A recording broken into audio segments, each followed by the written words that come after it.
अखन अहाँ सब सुन रहल छी करण म्यूजिक के शानदार प्रस्तुति present by Karan music Warisnagar Samastipur.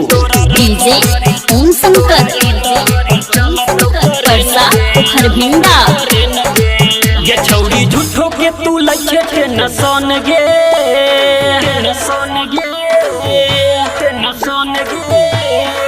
आ छौरी झूठो के तू लइछे के नसन गे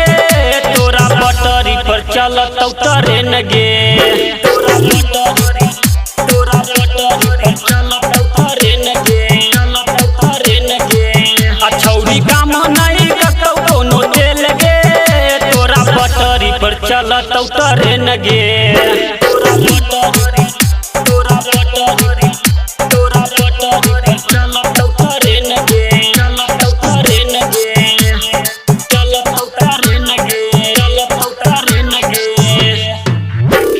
डीजे ओम शंकर परसा हरभिंडा। केते दिन रखबे सामान तू बचाई छौरा सब कतौ हे गे सुन न चढ़ाई हे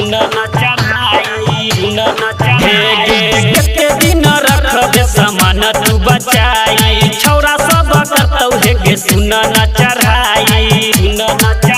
छौरा रोशना मनीष बालू को देख गे छौरी रोशना मनीष बालू को देख गे तोरा बटरी पर चलत ट्रेन गे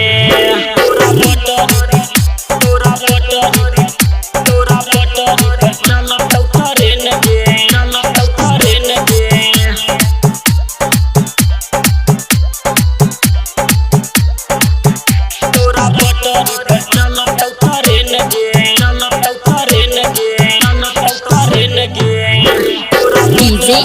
ओम शंकर परसा हरभिंडा।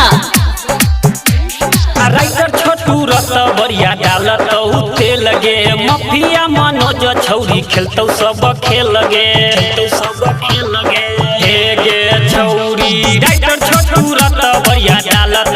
तेल गे मफिया मनोज छौरी खेलतौ सब खेल गे धर्म वीर देतौ तोरा रेल गे छौरी ऋषि धर्म वीर देतौ रेल गे तोरा बटरी पर चलत ट्रेन गे।